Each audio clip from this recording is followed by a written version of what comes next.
Karoline Leavitt. Insults, Jasmine Crockett. Go back to the zoo. What happened next shocked America. Go back to the zoo.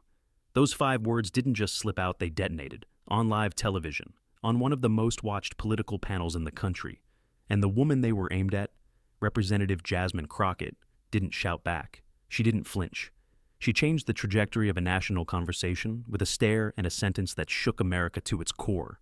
It was supposed to be another night of sharp elbows and viral sound bites on Nation View, a Thursday primetime slot known for its fiery exchanges and clipped debates. The studio was cold, the lights harsh, the panel arranged like a chessboard. 4 chairs, 2 Republicans, 2 Democrats.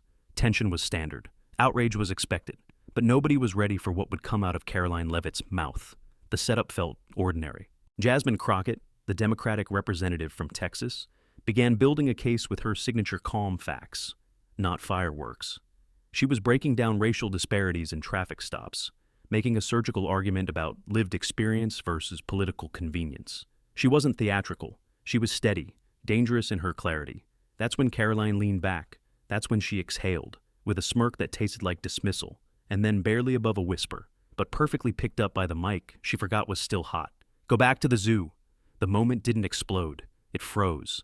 The host blinked. A producer off camera took a half step forward. A sound tech's jaw dropped. Somewhere in the control room, a button wasn't pressed. Nothing was censored. Everything was heard. And right at the center of it, Jasmine Crockett sat still. Not because she was stunned, but because she wasn't. She knew this room. She knew this country. And she knew this moment had been coming for longer than Karoline would ever understand. 4 full seconds passed. Jasmine didn't blink, didn't move. She simply locked eyes with Karoline as if she'd waited her entire life to respond, not just to her, but to everything she represented. Then, quietly, like she was narrating the stillness in the room, I've been called worse by better. It wasn't just a comeback. It was a moral indictment. The silence didn't break. It tightened. The host leaned back. Karoline's fingers twitched nervously.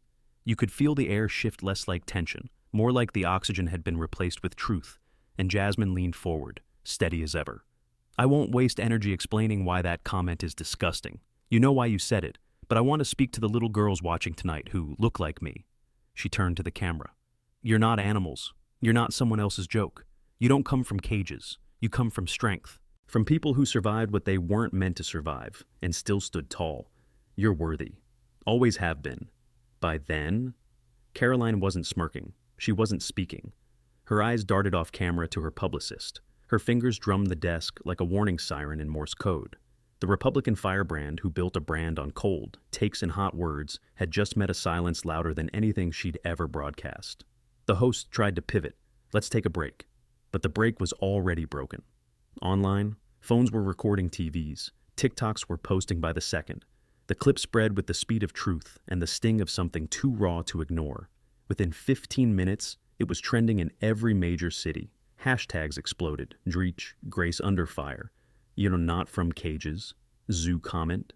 A slow zoom on Jasmine's face. A freeze frame. A quote overlaid in white text. I've been called worse by better. And the country stopped scrolling. Because it wasn't just an insult anymore. It was a mirror. For Karoline Leavitt, it was supposed to be another jab. A racial dog whistle muffled behind studio lighting and camera angles. For Jasmine Crockett, it became a platform not to defend herself, but to define the moment. And she did it without rage, without spectacle. She weaponized stillness. Outside the studio, a media storm was already brewing. Inside, producers rushed the floor. Karoline missed the cap on her water bottle. Jasmine stayed seated, her hands gently pressed together like she was holding something fragile. Her composure, her history. A young production assistant approached Jasmine. Would you like to step off set? She looked up, calm. No, I'm all right. The assistant blinked, unsure how to respond. Jasmine turned back to the desk. I've been here before, just not in front of this many cameras. She didn't say more. She didn't need to, because America was already watching, and this time, it couldn't look away. She didn't say more. She didn't need to, because America was already watching, and this time, it couldn't look away. What the cameras didn't show but the country would soon learn was everything that led to that moment. Every step, every glance, every unspoken signal of what was coming.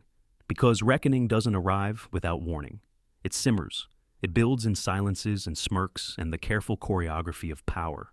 Earlier that day, The sun hadn't even fully risen when Jasmine Crockett stood in front of her hotel bathroom mirror. The glass was fogged with steam, but her eyes were clear. She wasn't nervous. She wasn't scared. But she was ready. Ready in the way someone gets when they've had to be ready their whole life. A stubborn strand of hair refused to lay flat. She pressed it down, then let it spring back up. She gave up. "Let 'em see me as I am," she muttered. A small stack of handwritten notes sat by the sync numbers, percentages, key points. She didn't plan speeches, she carried truths. That was enough. Her aide texted, "Car's downstairs." She took one last look in the mirror. "You've been through worse," she whispered, and walked out the door. Meanwhile, across the city, Karoline Leavitt was rehearsing. Not facts, not policy, lines, zingers, Twitter-ready catchphrases. Her team stood around her in the green room, reading potential talking points off note cards like they were preparing for a roast. Say she's out of touch. Say she's just parroting the victim line. Karoline nodded, polished, controlled, confident. She was used to this, to the lights, the script, the audience. What she wasn't used to, what she never truly prepared for, was someone who didn't play the same game. Back at the studio, Jasmine arrived first. She walked through the lobby without handlers. No entourage, just a calm in her step that made the floor seem quieter when she entered. One producer whispered to another, "She's early?" The other nodded. "She always is." Karoline arrived 10 minutes later, flanked by assistants, coffee in one hand, phone in the other. She didn't look up when she passed Jasmine, didn't say hello, didn't nod. Jasmine didn't flinch. She was used to being ignored before being attacked, and she had no intention of feeding the script. In the green room, they sat on opposite couches, Karoline tapping through Instagram stories, Jasmine reading one of her note cards again, then folding it and slipping it back into her blazer. A producer walked in. 5 minutes to live. We're going straight to segment 1. No warm-ups. Jasmine nodded. Karoline didn't look up. And then the walk. Down the hallway. Onto the set. Into the light. They took their seats. 4 panelists, 1 moderator, a camera crew trained for tension. The air conditioning buzzed louder than it should have. Someone coughed off camera. Karoline leaned toward Jasmine just before the mics went hot and said with sugar-laced venom, "Let's try to keep it civil this time." Jasmine smiled. "Not big, just enough to sting. That's always the goal, isn't it? Cue lights, cue theme music, cue reckoning." What followed in the next 3 minutes was standard fare for the show. Talking points clashing, interruptions, poll stats, and performative eye rolls. But then Jasmine began to speak not as a politician, but as a person. "I've looked at the data, and I've lived the reality," she said. "When we talk about policing, we need to stop pretending that lived experience is an anecdote. It's evidence, the kind you feel before you ever read it." She wasn't attacking. She was remembering. Karoline shifted. She didn't like when the spotlight got too real. She interrupted once, then again, then leaned back, smirked, and whispered the 5 words that would brand her legacy, srats, and go back to the zoo. She thought it was off mic. She thought it was throwaway. She thought Jasmine would freeze. But what she didn't realize was this Jasmine didn't need to prepare for racism. She'd lived through it. She'd risen in spite of it. She carried her grandmother's strength, her uncle's fight, and every stare, every slur, every denied opportunity like armor under that blue blazer. So, when the moment came, Jasmine didn't raise her voice. She raised the mirror, and the nation saw itself. The backstory matters, because no reckoning appears from thin air. It is made, brick by brick, moment by moment, from every time someone like Jasmine has been told she was too much, too loud, too angry, too black. Karoline didn't know it yet, but she hadn't just insulted one woman, and she'd triggered a generation. In that studio, the lights burned hot, the cameras kept rolling, and America, ready or not, was being forced to listen, not to a scandal, to a truth that had always been there, but had never stared back quite like this. What comes next? That's when the mic drops, not with sound, but with silence that won't let go. It stretched across studio walls, across airwaves, across timelines on every platform known to the American internet. It spilled into living rooms, classrooms, and congressional offices. But most of all, it settled in the space between what had been said and what still hadn't been answered. Because when Jasmine Crockett didn't raise her voice, she did something far more dangerous. She left the nation with no excuse not to hear her. Karoline Leavitt had built her brand on provocation smirks, sharp sound bites, smug laughter over statistics. She was the queen of turning policy into punchlines. But that night, her joke didn't land. It imploded, because this time, the target didn't laugh. She didn't shout. She didn't even blink. She just stared back. Jasmine's words. "I've been called worse by better," weren't the rebuttal. They were the reveal. The reveal that this wasn't just about Karoline's comment. It wasn't even just about Jasmine. It was about what America tolerates when it thinks the mic is off. And for 4 seconds, the audience froze, not just in the studio, but across the country. In Baltimore, a barber looked up from a faded cut and stared at his client's phone. Did she really say that? In Phoenix, a civics teacher wheeled a cart into her 10th grade classroom. Today, we watch this. In Madison, a church youth group met on a Friday instead of Sunday. They watched in silence. What they saw wasn't political theater. It was ancestral memory dressed as composure, and it hit differently. Back in the studio, Karoline's smirk had disappeared. The comment that had once seemed clever, maybe even forgettable, now hung in the air like rot beneath fresh paint. Her fingers tapped against the glass desk fast, twitchy. Her eyes flitted toward the producer off camera. No one spoke. Jasmine didn't follow up with another line. She didn't have to. Her message had already landed where no rebuttal could reach. But then she did what most wouldn't. She looked into the lens, not at Karoline, not at the moderator, not at the studio audience, but straight into the camera. Like she was looking at every black girl watching from a bedroom floor, a back seat, a bus stop. You're not animals. You're not someone else's joke. You don't come from cages. You come from strength. There was no applause. There were no talking points. Just that sentence. And a nation caught between shame and stillness. Jasmine sat back. The moderator scrambled to shift gears. We'll go to a break. Too late. The moment was already uncaged. Clips surfaced on TikTok within seconds. One user simply wrote, "She didn't flinch." Another, "This is what grace under fire looks like." An Etsy shop posted, "Hoodies I've been called worse by better. They sold out in hours." X, formerly Twitter, boiled over.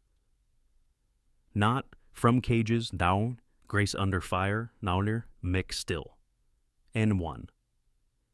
Trending post, Karoline just said the quiet part. Out loud, another Jasmine just stared back and said everything. And while the world dissected every second, Karoline sat in the corner of the studio, silent, pale, unraveling without a word. She had said what she said, and now the country wasn't debating policy anymore. They were debating humanity, the impact. It didn't just hit online. In the control room, a senior producer leaned over a monitor. She said it, clear as day, no stutter, no misinterpretation, no sarcasm to hide behind. In the makeup trailer, a junior stylist scrolled through reactions and whispered, "This won't blow over." And she was right, because it had already stopped being a clip. It had become a mirror, and no one likes what they see in the mirror when they weren't ready to look. Karoline's team started damage control before she even left the building. PR drafts, phone calls. One intern suggested framing it as metaphorical. Another pitched the phrase misheard, but the audio was too clean. The mic had been too hot, and the silence that followed was too honest. Meanwhile, Jasmine was being asked if she wanted to continue the debate. She looked at the moderator, then at Karoline, then at the camera again. "I will, but only if the next part's about real things, not games." There it was again, her power, not in volume, in precision. Karoline said nothing. The Republican firebrand who always had something to say had just been rendered mute, not by force, by truth. And Jasmine. She didn't use that silence to gloat. She used it to testify. "When I was 9, she began. My teacher didn't want to put my photo on the wall because she said my braids made me look messy. I came home crying. My grandmother sat me down and told me, 'There are people who need you to believe you belong behind a fence. Don't help them build it.'" The moderator, visibly shaken, couldn't even fake neutrality anymore. Across the country, little girls with braids stared at the screen and saw someone who didn't flinch. When the segment ended, there were no recap jokes, no clever banner, no final polling stats, just credits, and a kind of silence that no commercial break could wipe clean, because something had shifted, and no one, not the studio, not the viewers, not Karoline herself, could pretend it hadn't happened. That night, while Jasmine sat in the back seat of her car, her phone froze twice from the flood of notifications, DMs, missed calls, tag after tag. She didn't scroll. She didn't smile. She just sat quietly while her driver, Tony, glanced at her through the rearview mirror. "You okay?" he asked. "Yeah," she replied softly. "Just tired. Want some music?" "No," she said. "Not yet." And somewhere in a hotel suite across town, Karoline Leavitt stared into her phone, unable to answer a single message. Because some insults disappear in the chaos, but some moments, they echo. and this one wasn't fading anytime soon. By the time the studio lights cooled, the internet had already set itself ablaze. It began as a ripple, a few TikToks, a handful of tweets, a slow-motion clip of Jasmine Crockett's stare, captioned simply, "She didn't blink." But within the hour, that ripple turned tidal. Because when a woman who's been underestimated her whole life holds her ground on national television and dismantles an insult with grace instead of rage, people don't just watch, they react, they repost, they remember. At 9:48 p.m., someone uploaded the full HD exchange to YouTube. By 10:17 p.m., it had over 250,000 views, in under an hour. Jasmine's calm stare and Karoline's unscripted cruelty were being dissected in side-by-side reaction videos, meme breakdowns, and live-stream debates. A Reddit thread titled, "She Didn't Move, But She Moved the Country" hit the front page. One TikTok creator, with tears in her eyes, said, "I've never seen someone stay that composed after something that dehumanizing. She reminded me who we are." The hashtags multiplied. Called, worse by, better, Yash Crockett clapback, not from cages, Yashter Mick, still on, zoo moment. They weren't just trending. They were reframing the conversation. And it wasn't just activists and political junkies joining in. Celebrities, athletes, teachers, mothers, grandfathers, veterans, pastors. Everyone seemed to find something in Jasmine's response that reflected back their own struggle to be heard, to be seen, to not be reduced to a slur whispered with a smirk. Meanwhile, Karoline Leavitt's team scrambled in the shadows. The PR group tried everything: a pre-drafted statement blaming audio distortion, a suggested tweet that read, "Sometimes we speak in metaphors that don't land," a proposal for a vague video apology and soft lighting with the phrase "I never meant harm" peppered in. None of it worked, because nothing about what she said could be softened. It was sharp, clear, intentional. The mic had caught every syllable, and the silence afterward made it louder. Even some of her longtime allies didn't know what to do. One right-wing radio host mumbled through a segment, "You know, we've all said things we regret. But the important thing is, context." He didn't finish the thought. A major conservative think tank, once a proud supporter of Karoline's speaking engagements, quietly deleted a tweet praising her. And donors, they vanished like smoke. 3 pulled funding from upcoming events. A state college canceled her keynote address. A PR firm that once represented her released a one-line press release.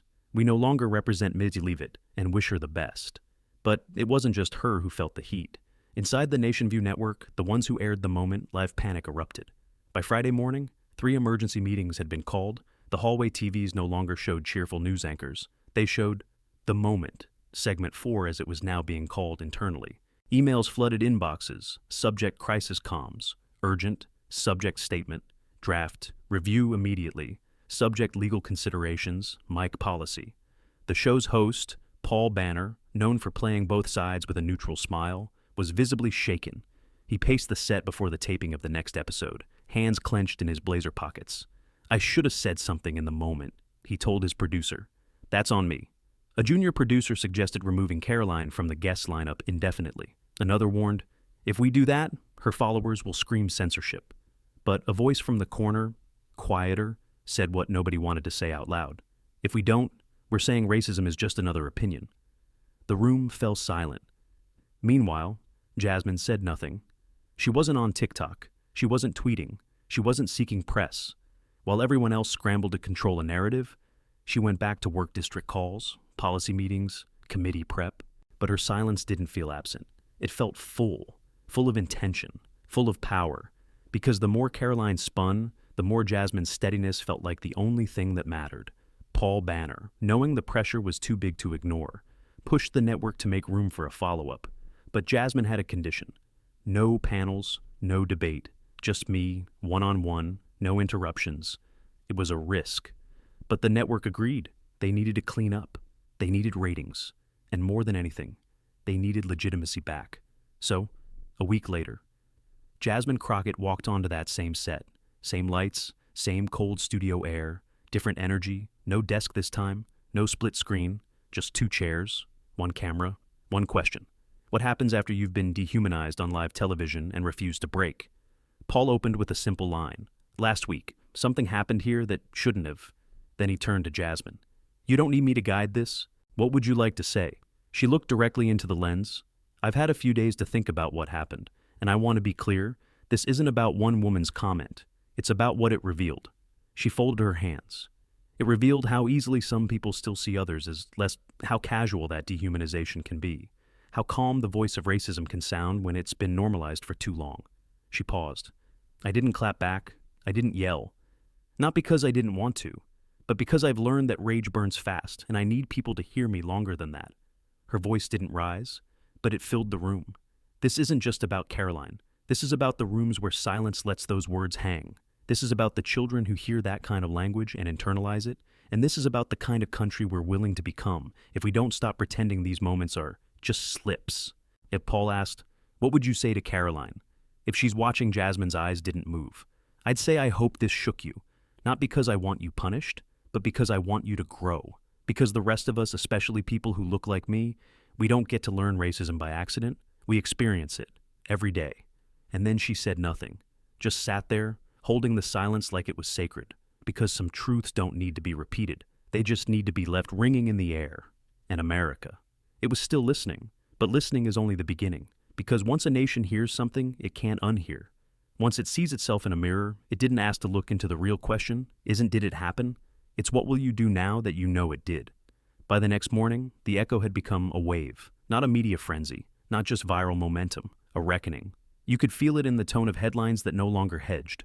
You could see it in conservative columns where writers strained to defend Karoline's uncharacteristic moment without saying her name.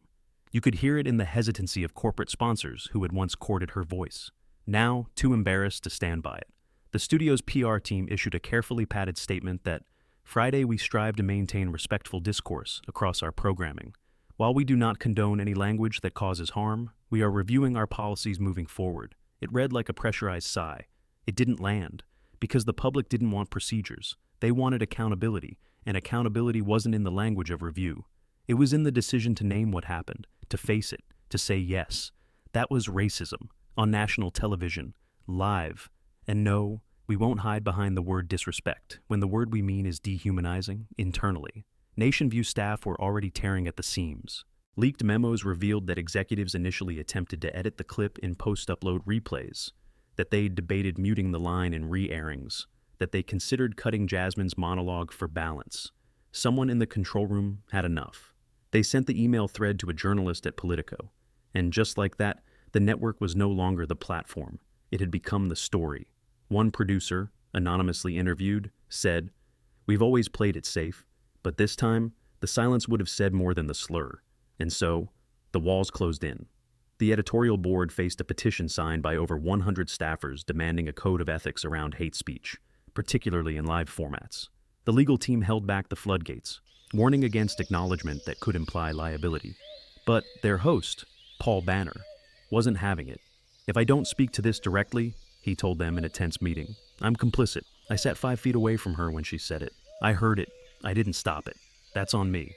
In the end, they reached a compromise, a live segment, approved talking points, no naming names, but space for Jasmine to speak uninterrupted. And it worked for the network.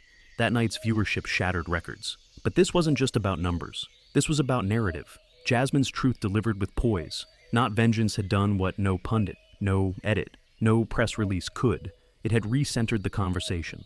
And yet, while millions stood with Jasmine, not everyone knew what to do with their reflection. In classrooms, kids asked hard questions. Why did she call her that? Do people still say stuff like that for real? Would she have said it if the cameras were off? In corporate boardrooms, DEI departments were called into emergency meetings, not to solve the problem, but to be seen attempting to. In homes across the country, the silence Jasmine had wielded so precisely was now being mimicked by mothers and fathers who turned to their children and said, "We need to talk, because that's what reckoning does." It rewires the silence. It makes space where denial once sat. But for Karoline Leavitt, there was no more space, only fallout. Her next 3 scheduled appearances were canceled without public explanation. Her name vanished from a conservative college speaker series. A political PAC that had featured her in promotional ads scrubbed their digital presence overnight. She was offered a chance to apologize, live. She refused. "If I say I'm sorry," she snapped in a private call with her manager, "I'll be admitting I'm racist," to which her manager reportedly replied, "Karoline, you said something racist. Whether you meant to or not, it doesn't matter anymore." The mic was on. Karoline didn't answer. Because for the first time in her public life, her words had spoken louder than her spin. Eventually, a statement was released, generic, typed, void of voice. I regret that my words caused hurt. That does not reflect who I am or what I stand for. No video, no interview, no acknowledgement of what she actually said. The response cold, dismissive. Not even her base rallied, because even among her supporters, something had shifted. No one could argue with the audio. No one could unsee Jasmine's calm. And no one wanted to be the one defending Go back to the zoo. Back on Capitol Hill, Jasmine returned to her work. Bills, hearings, town halls. But everywhere she went, people stopped her not for autographs, not even for photos, just to say thank you. My daughter watched you. You reminded me why I keep speaking up. One man, waiting to board a plane, slipped her a note on the back of his boarding pass. It read, "My wife was in tears, not because of what they called you, but because of how you answered. Our granddaughter's going to grow up seeing that kind of strength. Thank you." Jasmine never posted the note, never quoted it in speeches. She folded it and put it in the back pocket of her planner. Not everything is meant to go viral. Some things are meant to last, because her story was never about revenge. It was about resonance. And while Karoline faded, Jasmine's voice became something bigger than a clapback. It became curriculum. It became a sermon. It became a mother's response to her child's first encounter with hate. It became proof that you don't have to shout to be heard. You don't have to break the chair to own the room. You don't have to return the insult. Sometimes, all you have to do is look back and say, "I see you, but you don't define me." And that's louder than anything a mic can catch. But the most powerful echoes don't fade. They evolve. Because what Jasmine Crockett created on that stage wasn't a viral moment, it was a ripple effect. And those ripples, quiet and insistent, found their way into every corner of American life. Not through headlines, through hallways, homes, handwritten notes and whispered conversations that hadn't happened in decades or ever. Weeks passed. The trending hashtags slowed, the algorithm moved on, as it always does. But something stuck. In a middle school classroom in Toledo, Ohio. The teacher replayed Jasmine's interview during a media literacy unit. She paused the video at Jasmine's line. "This isn't just about Karoline. This is about all the rooms where someone gets dehumanized and no one says anything." A girl in the back raised her hand. She was 12, in oversized headphones, hair pulled into 2 puffs. Why didn't she just cuss her out? The class laughed nervously. The teacher smiled softly. "Because sometimes strength isn't the loudest voice," she said. "It's the one that knows when to speak and how." In a community center in Oakland, a local pastor opened his Sunday sermon with a quote instead of scripture. "Don't hand them the bucket." The room murmured, heads nodded. Grandmothers leaned forward in their seats. The pastor continued. "That wasn't a comeback. That was a covenant to every child, every sister, every soul who's ever been told they were less." And in a bookstore in St. Louis, stacked beside a display of political memoirs, sat a new pile of T-shirts, folded neatly, all black, white print across the chest, not from cages, from strength. People didn't ask where the phrase came from. They already knew. But the resonance wasn't just cultural. It was political. Jasmine Crockett, once considered a rising figure within the Democratic Party, now found herself elevated in a way no strategist could have manufactured. She didn't plan it. She didn't exploit it. But she couldn't ignore it either. The Democratic caucus quietly moved her name up in conversation. Talk shows requested her. News anchors replayed her moment during year-in-review specials. But she declined most appearances. "I didn't do this to trend," she told her staff. "I did it to tell the truth." Still, she couldn't walk down a hallway in Congress without someone janitor or senator stopping her. Not for her vote, for her voice. And across the aisle, a silence settled. One of the kind that doesn't ask for redemption. Just distance. Karoline Leavitt had all but disappeared. Not erased, not canceled, just muted. Her media contracts quietly dissolved. Her book deal vanished. Former allies found new faces to promote.